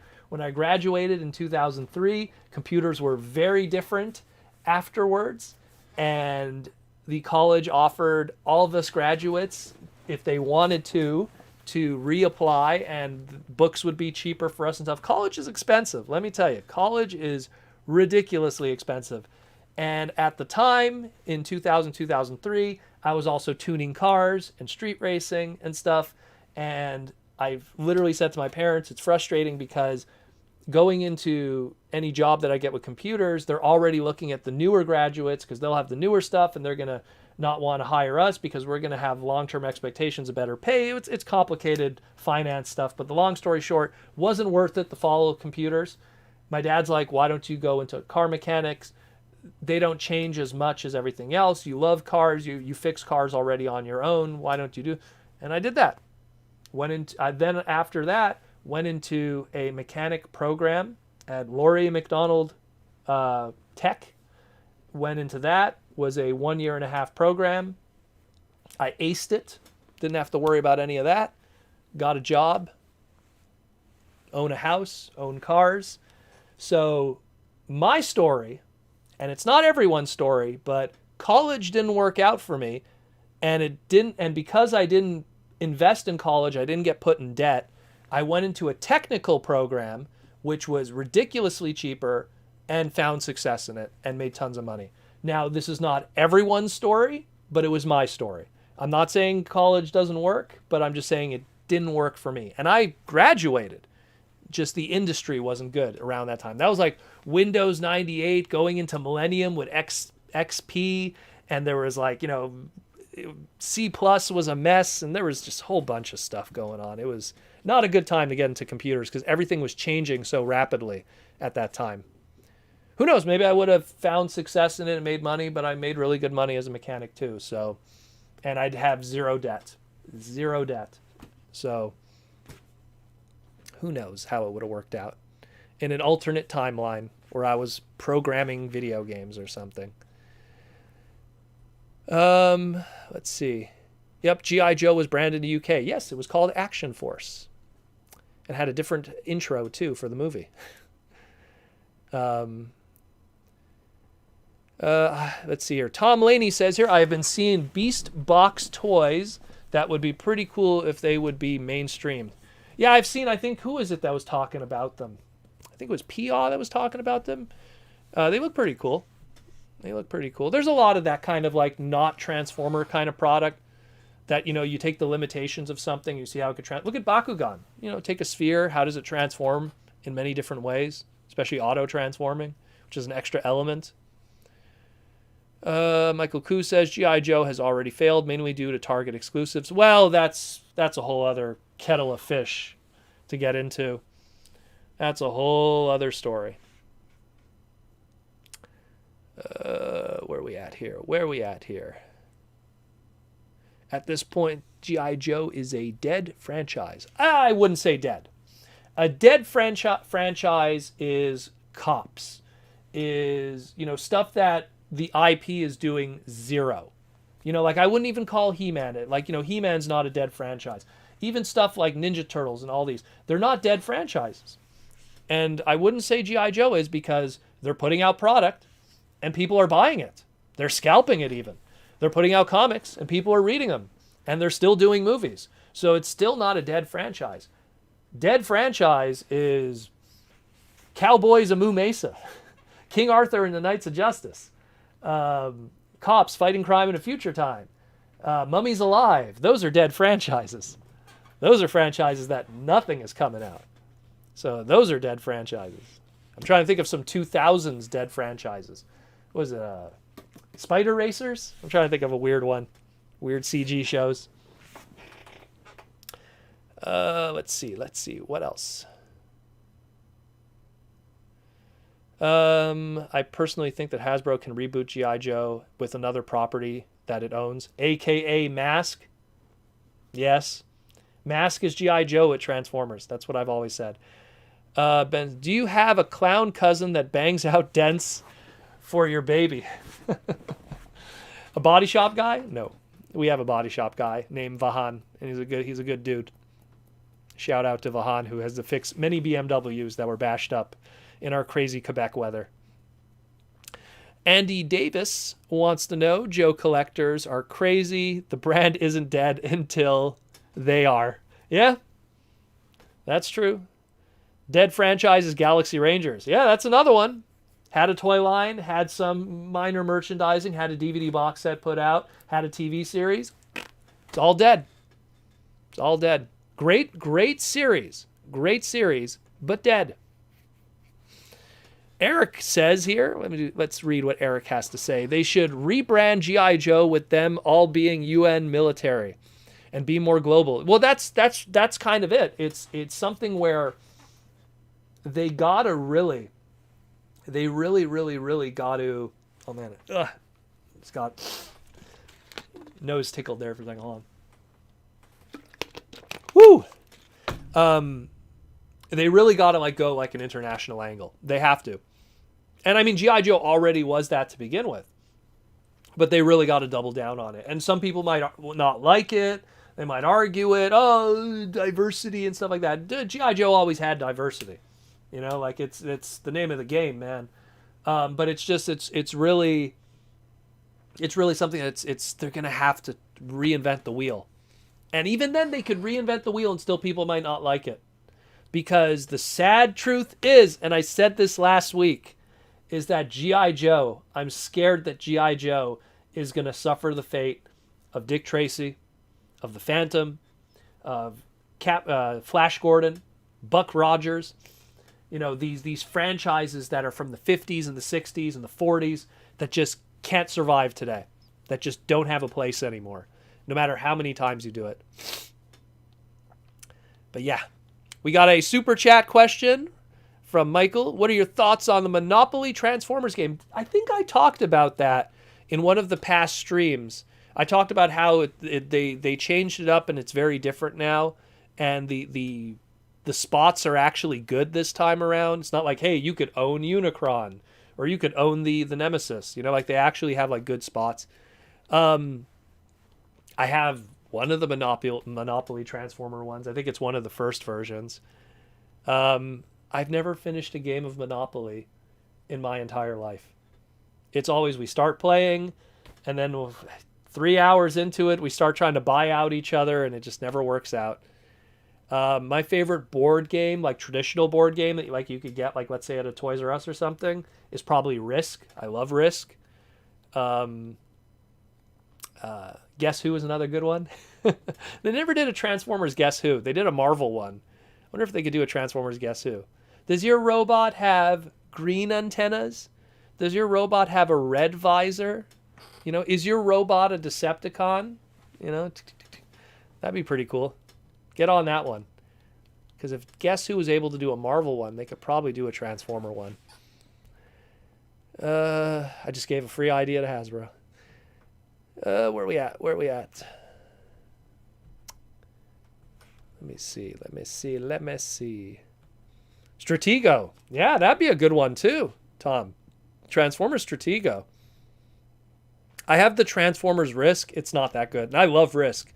It has a unique idea because you have like transforming continents and stuff, so they move and everything, but it's not as fun. I think traditional Risk is way better. See, Ninjatron, no one ever finishes Monopoly. Good, I'm not alone. I've never finished a game. And I'm a big board game guy. I love board games. You know what? And I've said this before, Transformers Armada is an amazing board game. Anyone, if you could get your hands on the Transformers Armada board game, freaking incredible. Really, really good. We used to play it at TFCon back in the early TFCon days, like because it was so much smaller, so you could get like 6 guys together and play the game. It is really, really good. Really good. Very customizable. You can customize the maps. You pick your characters, and each character has unique abilities. Very good game. Very, very tabletop-esque. Very ahead of its time in a lot of ways for like mainstream kind of board game stuff. You don't really see that with like licensed properties. So it was really cool. Let's see. Hasbro hasn't announced on their TFW website that the listings for 2021 Beyond Movies and Say as a Mask, Action Man, Visionary, Magic the Gathering, Rom the Space Knight, and Dungeons & Dragons. I've heard this before. They constantly talk about doing all of those properties, but they're all very difficult properties to do. Number one, Mask. I love Mask. I grew up with Mask. I had the Thunderhawk growing up. That one has a little bit of a chance, but who knows Mask on a mainstream? Nobody. Action Man. Oof. If you can't get G.I. Joe off the ground, you're going to do Action Man? Okay, whatever. Visionaries. Nobody knows Visionaries. I like Visionaries, but nobody knows it. Magic the Gathering. Yeah, it could happen, but how are you going to do it? They can't even get the Netflix series off the ground. And now they're going to think about doing a live action movie? Rom the Space Knight. Show me, brother. Show me Rom the Space Knight. And Dungeons & Dragons? Well, we know the last time they did a Dungeons & Dragons movie, how that worked out. Whew, that didn't go well. So, we'll see. We'll see. Show me. Don't tell me, show me. And then we'll see. My son and I play TF Risk with our own rules, and it's ace. Well, there you go. I wonder how your own rules are. That makes it better, because I like traditional Risk. How about Transformers Don't Wake the Dragon? Is that like Don't Wake Daddy? It's that sleeping thing that goes up there? Is that the one? I have a Transformers, what's it called there? Oh my God, the one with the blocks where you pull it out. Why am I forgetting the name? Jenga. I have Transformers Jenga, where you supposedly have to roll a dice and you have to pick certain pieces based on the logo Like if it's an Autobot or Decepticon logo. I have Transformers. Because I remember at one point, again, early movie stuff, movie to Revenge of the Fallen, I was buying everything. Everything. It was crazy. So who knows what we'll see. Who knows what we'll see. But I just wanted just a decent tabletop Transformer game. I really do. I hope that the Transformers deck building game, I really hope that does well. Because that's something I was looking forward to. I loved playing the Transformer TCG, and it's sad that it's not around anymore. But anyone remembers Mighty Ducks? I love Mighty Ducks. I have some of the figures. Wild Wing was my boy. Big buff goalie. Have his figures. I'm missing some of the accessories, though. Crazy 90s toys. Let's see. Let's take another super chat. We got... Oh, God, we only have 12 minutes left. Woo! Time flies yet again with my people. 12 minutes left. I think he's talking about the Mighty Ducks cartoon. Where they came from the planet of Puck. I love that show. So over the top. Hey, Proto. Next year's Voyagers are going to be combiners. What will the deluxes be? Everything else. Maybe we're going to get some other off-kilter stuff. You know, maybe some characters that just never got any love. Maybe a deluxe, Pretender characters. Maybe deluxe, Micromaster interpretations. Finish the mini-bots. Look, we have all these mini-bots now. They're starting to be deluxes. We're going to deluxe Brawn, deluxe Beachcomber, deluxe Power Glide. We shall see what happens with those deluxes, but people will like them. Faux show. Lizard Sphere X with the super chat question wants to know, I know one franchise that won't make another comeback. Reboot. Oh, Lizard Sphere, you're killing me. They tried to bring it back, and they literally shit the bed. Because that Reboot Guardian, whatever it was, I watched that. What a piece of shit that was. Oh, God. Oh, God.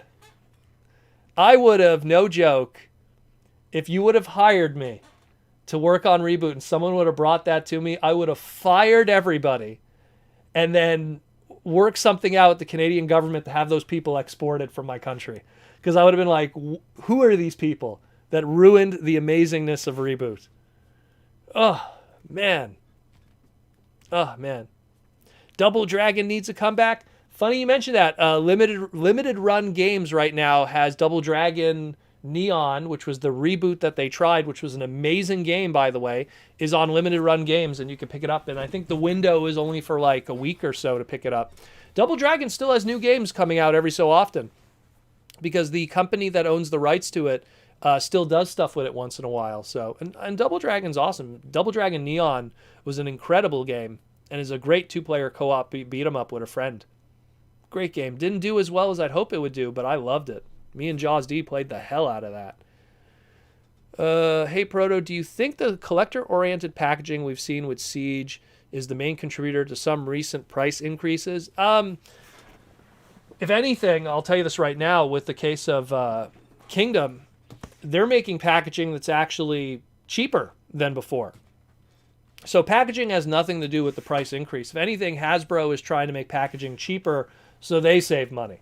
The price increase has more to do with investors and their quarterly reports and them wanting to always show profits. If you look at the Q2 report from Hasbro, they were like, Transformer sales were down, profits were up. Why? Because they were selling less product but charging more. So, no surprise. They're always making stuff cheaper. I did a whole segment. After you're done the stream, you could check it out. It's a good long segment. I think I called it. It was Transformers Slag podcast. Are we overpaying for Transformers? I think that's what the name of the segment was. Where I go into plastic quality, pricing, packaging, licensing, all kinds of all the little nooks and crannies, factoring in inflation calculator. Inflation from state to state. I actually pulled up all the state graphs because obviously minimum wage is different in different states, but so is inflation. It's a crazy video. I felt that a lot of people didn't like it because it was me calling out Hasbro with some of their more shenanigans. But when Hasbro does well, I'll praise them. When Hasbro doesn't do well, I'll call them out. That's how it works. Got to keep it real, 100. We got a super chat question from Michael Koo, who wants to know thoughts on the IDW TF King Grimlock comic book series coming out in September. Oh, I don't have much to say about it. It looks cool. I haven't read it because it's not out yet, but it looks cool. My only concern is if it's going to be like, because the thing is, I love Simon Furman, but Simon Furman loves Grimlock, and a lot of Simon Furman stuff that I read, and I'm not saying this book is Simon Furman, but like when I read anything from Simon Furman with War Within, and I love War Within, but it has that Grimlock twist on it because he loves Grimlock and he uses Grimlock a lot. I love the Transformers Regeneration book by Simon Furman, but it's got that Grimlock twist in it. So it's not that I hate Grimlock, but I really hope it's not just another Simon Furman Grimlock show, even though it's not written by Simon, but it's just, Grimlock's cool, but he's cool when he interacts with other people. When it's really the Grimlock show, it gets kind of boring. It really does. And a giant robotic dinosaur that breathes fire should never be boring. So, when I read it, I'll have my opinion. I don't like to have an opinion of something until I see it. That's how I am. Even if I see a trailer, I want to judge it based on its whole product, and then I'll have an opinion. You can't hate something until you see it. That's how I always feel. Then you can hate it all you want afterwards. Then your opinion is valid. Then your opinion is totally valid. We got 6 minutes left. Oh, man. Jeez. Where did the 2 hours go? Jeez. Guys. Holy moly. I was supposed to be tired today. Dear Pro, do you think Overkill and Slugfest might get Kingdom toys? Not so much Kingdom toys, but they will be getting toys in the future. For sure. For sure they'll get something. They're going to do all Soundwaves cassettes. Look, they did the Dino cassettes, the G1 reissues of the Japanese Headmaster ones, those rare ones. We'll see some more Dino cassettes. We'll probably see Overkill and Slugfest, maybe reissues G1 Vintage, and then maybe some updated versions of it at some point. And the only reason why I say that is because we had a Titans Returned Headmaster using those trademarks to keep those things alive. It'll come. It'll come. Whenever I see a trademark, that tells me at some point it's possible. If they didn't have those trademarks, that's a different story. That's a whole different story. But because those trademarks are there, I could see something. It's like, would Minerva happen? Show me a Minerva trademark. Until then, I would say no. And as much as I would love to have a Minerva modern figure. Proto, do you think the reason G.I. Joe does not get because the war theme and the political correctness that we have in the media today? Yes and no. Transformers has a war theme. A lot of, Star Wars has a war theme. There's politics and all kinds of stuff. I do agree with you that politics do have a little bit to do with it. I just think that just people in general just don't like G.I. Joe. And when I mean in general, I mean the mainstream audience. I really think that. Look, again, I can't emphasize, I always have to emphasize it. People don't like G.I. Joe. I love it, but there's a lot of people that don't. And the world is in a crazy place right now. There's a lot of people that are always looking for trouble. I get that, but I don't think it's related to that. There's always people looking for, some shit to stir. I get that. It gets clicks and all that stuff, but I really think it's unrelated to that in this case when it comes to G.I. Joe. I think it's just people just not... Look, everyone loves The Rock. Why did no one go to see that movie, man? Why did people not see that movie? And it was a good movie. A good movie. Why didn't they go to see it? And here's the sad thing. I feel that if The Rock came back and was part of the Snake Eyes movie, I feel it would probably only tick the scale of how much money it's going to make. Whatever money it does make, only a little bit. Because people just don't have faith in G.I. Joe. And by that I mean the mainstream audience. When they were standing in the movie theater looking at the marquees deciding what to go see, they were like, G.I. Joe, it's like an army movie or something based off of that cartoon. No, I'm going to go see, this Adam Sandler movie instead. And there you go. You lost a ticket sale for someone that usually goes to see a movie maybe once a month. And when that month is done, it's out of the theaters. And it's in the dollar cinema, So or direct to DVD very quickly. Look at some of the Disney movies that went to DVD very quickly because they didn't do well. Stinkfist69 says, I've been watching a show called The Strain. Have you ever watched the show so far? I'm in the final season. I'm really enjoying the show. I have not seen it, my friend. I have not seen it. I don't even know what it is. Can you explain the whole trademark thing, please? Well, Ben, we have 2 minutes, so I'll try the best. So how it works is that in the Western world, as opposed to the rest of the world, we have something called trademarks. Trademarks are when you want to have something and you have to sell it as a product. You have to trademark it first. That way people don't step all over you. So if you want to sell this hot rod toy, you have to own the hot rod trademark. Oh, you don't have the hot rod trademark because Hot Wheels and Mattel owns the hot rod trademark? Well, then you're going to have to call it Rodimus Major, and you're going to have to trademark Rodimus Major. So you trademarked Rodimus Major. Well, now you got to use it, because if you don't use it in 4 years, you get fined by the U.S. Patent Office, and then they take it away from you for 2 years, and then another company could use it. It's very complicated.